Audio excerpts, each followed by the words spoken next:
Welcome. You're here with Lori Espinosa and Joel Espinosa, my husband. We are starting this podcast called Married with a Mission. We looked at a lot of different options, but I was so surprised how many people had everything we wanted. It was actually not that easy. There are a lot of marriage podcasts out there. People trying to start up something. So hopefully, and similar names too. Yeah. Mm-hmm. So hopefully this one sticks. Married with a Mission. So today we're going to start with Joel. We're going to start by letting you know get to know us a little bit more, and really, why are we starting this podcast? What is our purpose? It's because we were called by God to start it. Mm-hmm. We felt led by Him to do this. We've been married 25 years. We're still together. We still love one another. We have 4 kids. And I'm trying so hard not to say It's okay. It's okay. This is the 3rd time we've recorded this. The last time I thought it was great, and then it wasn't. I said like 200 times. So I'm going to try not to say that. And every time I do now, you're going to catch it because I brought it up. Yes. Yeah, but we're going to keep it real and try to be as authentic as we can. Yeah. Mm-hmm. So we're going to start. Here's how we're going to do it. We're going to start by Joel telling a little bit about his life before we met. And then I'll take a little bit of time on the next podcast to tell about my life before we met. And then the 3rd podcast will get fun. At least it's fun for us. We get excited talking about it, how we met. And then we'll just go on from there. We'll talk about our marriage and having kids and in our lives, because we grew up in 2 different countries, 2 different cultures. So we're so different, and yes. we work really hard in all the differences to work together, to stay together. Yes. Yeah. I think that's important too, to say I'm an American, you're Mexican. You're also an American. Yeah. But yeah, I was born in Mexico City, a really big city, and some areas are really pretty, some areas not that much, but like in every city. But I like it. It's really good. The few things that I remember that are really significant for me in Mexico City, of course, is visiting with family on the weekends. My parents were working a lot at that time, and I barely see them. Mainly it was just Saturdays and Sundays, and that's it. I did not see them too much growing up. My grandmother, my dad's mom, helped us to, she helped my parents to take care of us, me and my sister. The thing is, they like something better for us, and I'm really thankful. So the first change that it was big on their lives is when they start going, we grew up Catholic, but they start going to a Christian church, and it was different. I didn't like too much the Catholic church, but I was like in between. It's not that I didn't like it or I like it. It was okay, I guess. But I did the communion and all the things to when you're a little boy, a lot of memorization of scripture. But it was fine for me, but it was a little bit boring. I didn't like going to mass or to the church. Then my parents start going to a Christian church. They invite them, and so we start going to a Christian church. It was really different. It was more alive, if I can put it in that perspective, since we believe in the same God and in Jesus and everything. But it was more alive. I like that. And the big thing that it changed my life, I believe, is when I went to the Sunday school class, and the teacher, she was talking about the Holy Spirit, and she said, hey, Jesus said the Holy Spirit is all helper, and he can be with us, who wants to receive the Holy Spirit. And it's like, oh, that sounds fun. I was between 8 and 9 years old. So I was praying over there with them. Nobody touched me. Just a simple prayer. And I remember I was baptized by the Holy Spirit. I was feeling like moving back and forth, rocking a little bit. And then I was speaking in tongues, not a lot, but I was speaking a little bit. And I was like, what is going on? I'm so little. But it's something that I still remember that actually changed my life. It's like, man, God is real. This is for real, not just what we read in a story or in a book, and that's it. So that really changed my life. Then afterwards, we moved to another city, smaller city. My parents want to spend more time with us so they can raise me and my sister in a different way instead of big city, and almost we never see my parents. So we moved to another city, way smaller city. And it was so interesting when we moved there because they have a lot of different traditions, even if it was less than an hour away. But the first thing that it was so interesting is after work, my dad came to our house. It's like we ate dinner. It's like, oh, let's walk around to see what we can do over here. And it was like around 7 p.m. or 7:30, and we walk out, and a lot of the business already closed. So it was like a really small town at that time that, oh, wow, businesses are closing that early. Interesting. So if we want to go see the stores and see what is going on over here, we need to go a little bit earlier or maybe in the weekend. So that was good. The other thing is we didn't have a telephone for a long time. So it was interesting. I remember going to the payphones to talk to my mom wants to talk to her mom, my grandmother and grandparent. And we were just going over there, pay for the phone call, and then make a phone call. So it was so interesting how we were living over there. That was good. And my dad started a business over there. Well, he bought a business, and I started working with him. It was fixing tires, changing the oil. So that's good. That is good. And I started working with him, learning the business. That's how I was earning money to buy cassettes cassette tapes. They were not CDs yet. Almost. But that's how I earned money. I was little. I was around 10.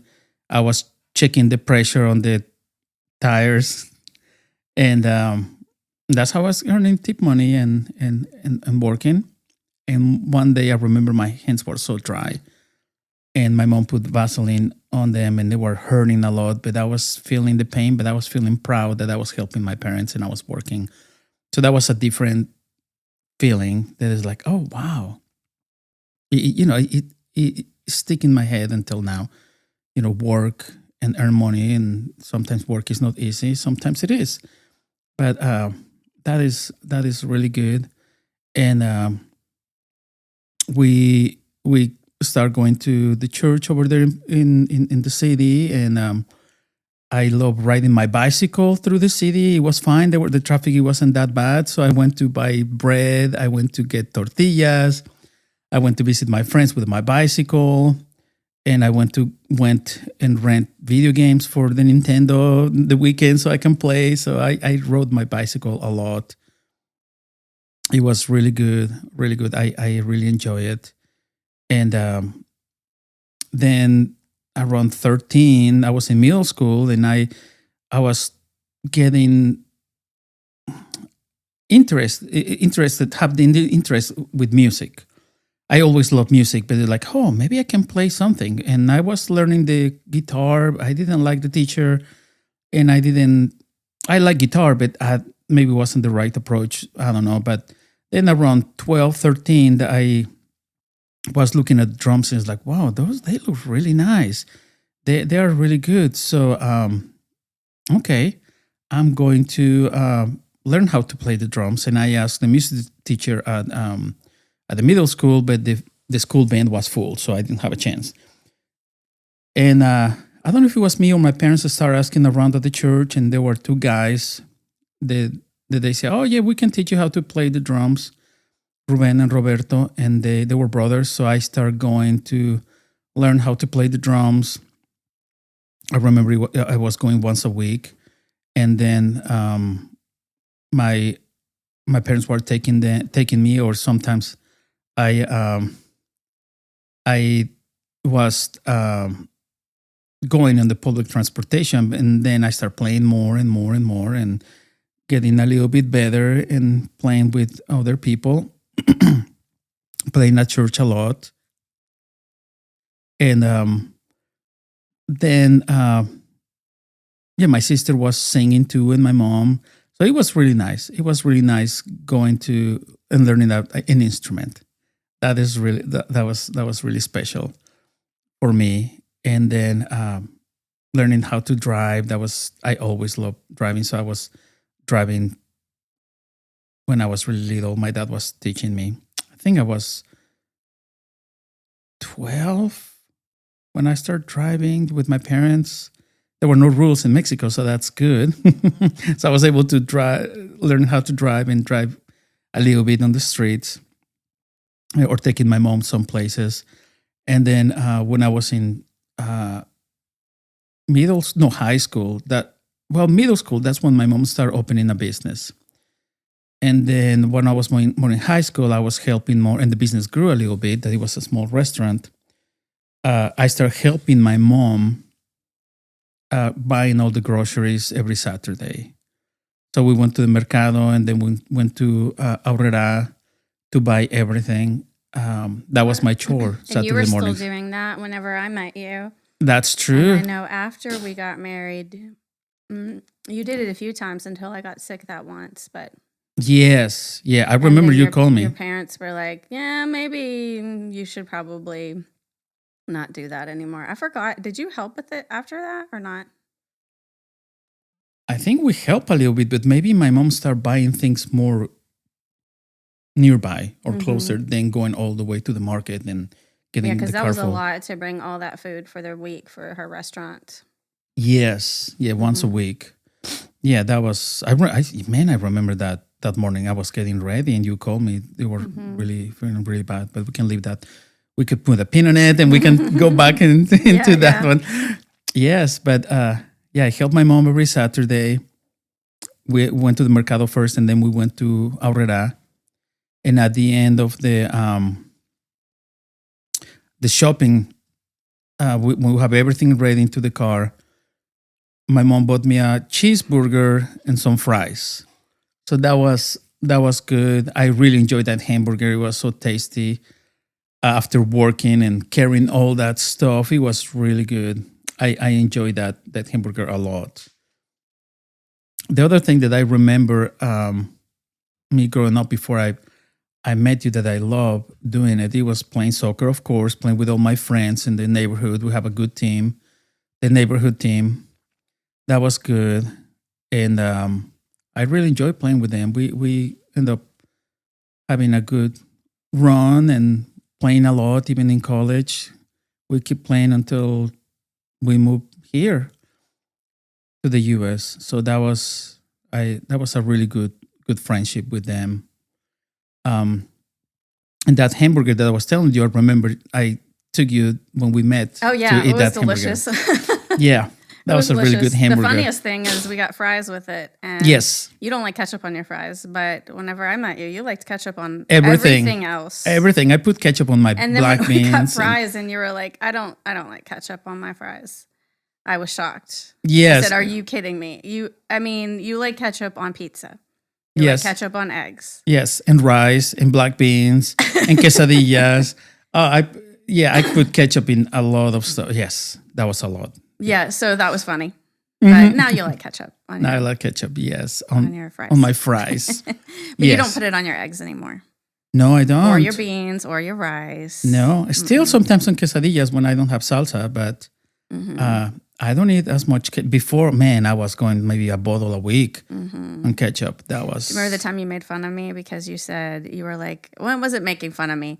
but you mentioned, hey, you're eating an ice cream again. Yes, yes. You're like, I think that's a lot of That's sweets. a lot of sweets. And you drink Coke every day for almost every meal, and you put ketchup on everything. Yes, Later, yeah. it was like years later that I said, wait a minute. Do you know how much ketchup? How many you know how much Sugar is in ketchup. Yes. Do you know how much sugar is in Coke?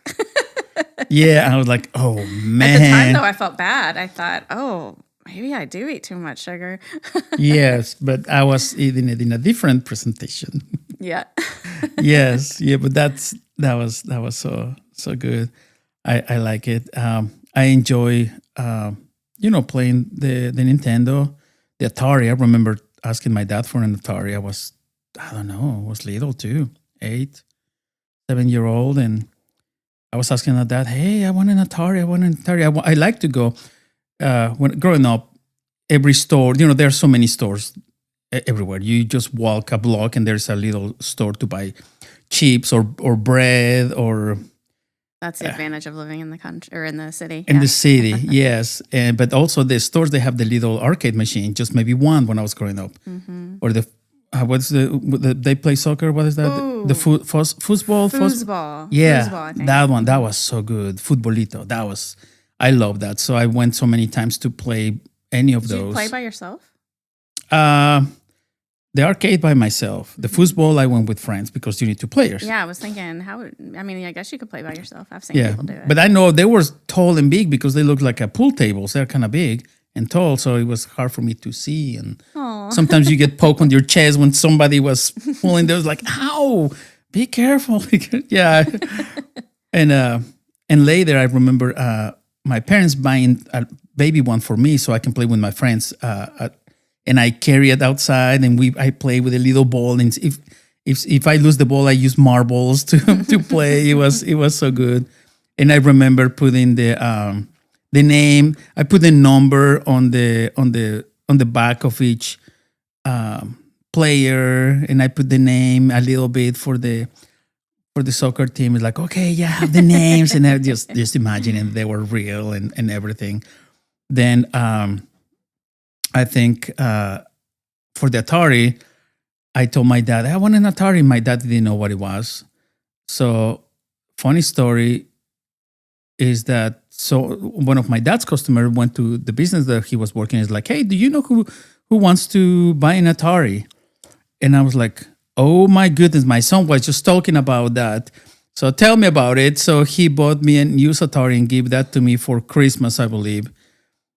And I was so happy to be able to play at home and invite a couple of friends.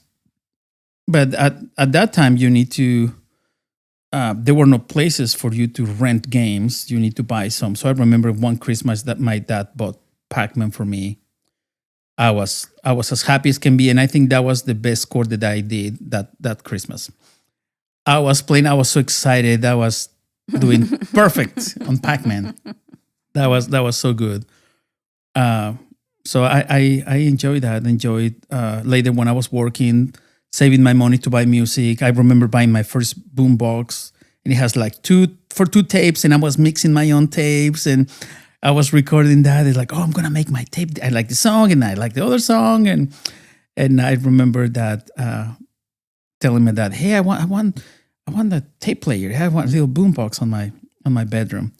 And he's like, okay, you save your money, buy it. And we went to see at the market or at the store how much it was. And it's like, okay, now I know. And I was saving my money and doing the countdown. Okay, I almost have the money. And after I bought that one, it's like, oh, that's a good way to do it. So then I start saving. I like Transformers a lot, the cartoon. And they were selling Transformers. And then I would start buying in middle school my Transformers collection. And that's the way that I did it. I worked like with my the dad. little Transformer people or the Transformer shows? No, the Transformer people, the toys, Oh, the okay. toys, yeah. Okay, nice. And I remember there was in a store, they have the showcase right there. And there was a big Transformer that was with the bad guys. They were green construction. Mm-hmm. So there were 6. And out of the 6, you can build one huge robot together. Wow. And I remember it because I was able to buy one of the little ones easy. I work maybe a month and then I can get the money. But that one, I don't know how long it took. I remember I got my parents gave me a piggy bank, and I was putting my money in there because that was expensive.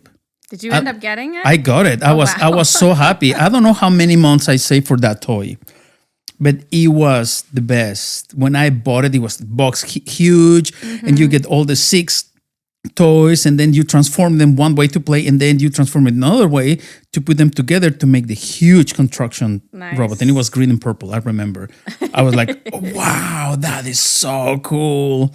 So that for that toy I saved. Yeah. So that's how I end up saving my money for the things that I want. And then my dad helped me he gave me the first car, my first car. And then I keep working because I want to fix it. I want to do some things on the car, a little bit more. And then, another car is available. So I was, of course, working now more with my dad and earning real money. And then I moved to another car. And then I was eating in Mexico City with our family, my mom's family. And my uncle said, I want to sell my car. I want to do this and that. And I love that car. I remember when he had that car, he's like, that car is amazing. So I remember telling my uncle, it's like, are you for real selling your car? Yeah. It's like, I want to buy it. You tell me how much it's going to be. I really want to buy it because I really like his car. It was really nice. And he had it since he was new. So I know it was really well taken care of, the car. It has just one hit on the side. And it's like, I don't care about that. I think he hit a post or something like that. It's like, that's nothing. And then I was so excited. I asked our family friend that he likes selling and buying cars, Manolo, hey, I want to sell my car. So we cleaned the car, detail really good. I cleaned it really good. And then we went to sell the car on Sunday, and I sold the car. So I asked my mom, hey, let's go to Mexico City. I want to give the money to my uncle. And I remember his face when I gave him all that money. And if I remember right, it was at that time, it was like 11,000 pesos. It was a lot of money for me. And I gave him the envelope. He's like, okay, this is the money that I have right now. When you're ready to sell your car, of course, tell me how much it is, but I'm going to keep working a lot. So when you're ready to sell your car, I give you the difference, but I don't want it to sell it to anybody else. That's why I'm giving you the money right now. Nice. So it was all on me, not that, oh yeah. No. It's like moving forward. It's like, I want to buy it. This is the first time I'm hearing this story. I didn't hear this. I've never heard this. Yeah, no. Since we're talking about working, it was like, I remember that. That was so cool. And then I worked really hard all the summers. I don't know how long it took for me to get the car, 6 months or more. Mm-hmm. I don't remember, but that summer I was working every day with my dad after school. When there was no school and the weekends, I was working with my dad and saving my money to buy that car, to pay for the difference. Yeah. And then when we took the money and paid the difference, I remember my grandfather and we went, gave the money, my mom and I, and then my grandfather was there. He's like, how are you going to go back? Oh, I'm going to drive back. And he was like, wow, you're going to drive back from Mexico City all the way? I was like, okay. And he said, okay, let's go and drive me around. And then I never drove that car either. And so I drove the car. We went a couple blocks. He told me where. And then I thought about it. Like, he wanted to know that I was able to drive back home safely. Yeah. He was always so thoughtful about us and being safe and being good. And he was so kind, my grandfather. We learned a lot from him. He was really kind. He was really kind and really I'm glad sweet. I got to meet him before he passed. Yes. So I was so happy driving that car. And that's the car that that I had when we met. Mm-hmm. That car. And I don't know how many times I told my dad, I want a motorcycle. Let me sell that car. Even if it was my car. Let me sell my car so I can get a motorcycle. And he's like, oh, no. And my dad told me, how are you going to go to school when it's raining? Or I always took my friends to school or from church. Or I was the driver all the time. And I love driving, so I was fine. And Yeah. Now the other story that you know this story, but I like to say is the way that I got my drums because they were loud. My parents were like, "No, don't get drums. Don't buy the drums. They're so loud." And I understand. I understand how loud they are. You understood so much, you got them. Yes. You're like, I can only understand for so long. Sorry. Yes, sorry.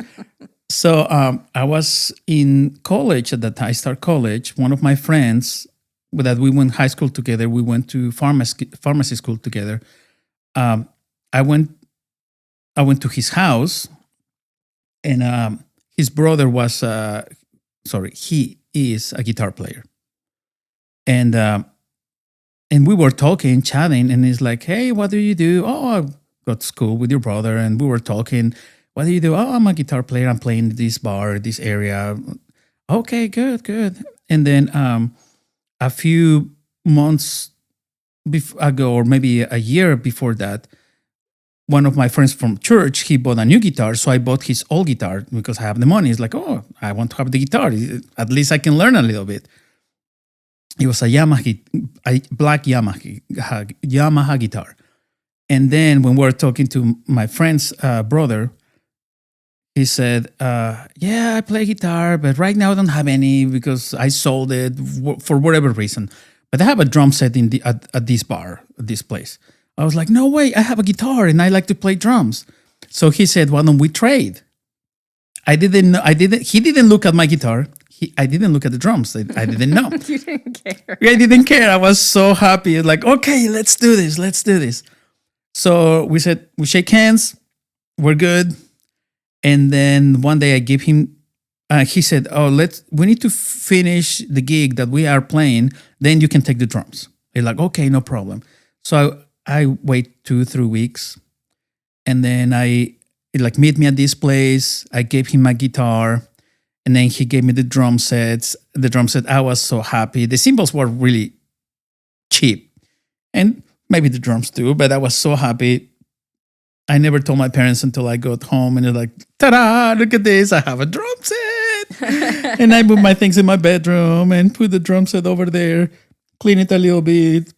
And you're still playing drums today? Yes, after all these years, man. Still drumming. Your drums have their own room in our house. Yes, that's what it is. Yeah. Wherever we move, we need to have a little spare room for the drums. Yeah, so that's I love playing the drums, and I'll play more percussion too. Yes, and a little bit before we met, my sister, my now brother-in-law, and another friend, we were doing our own songs and playing music, and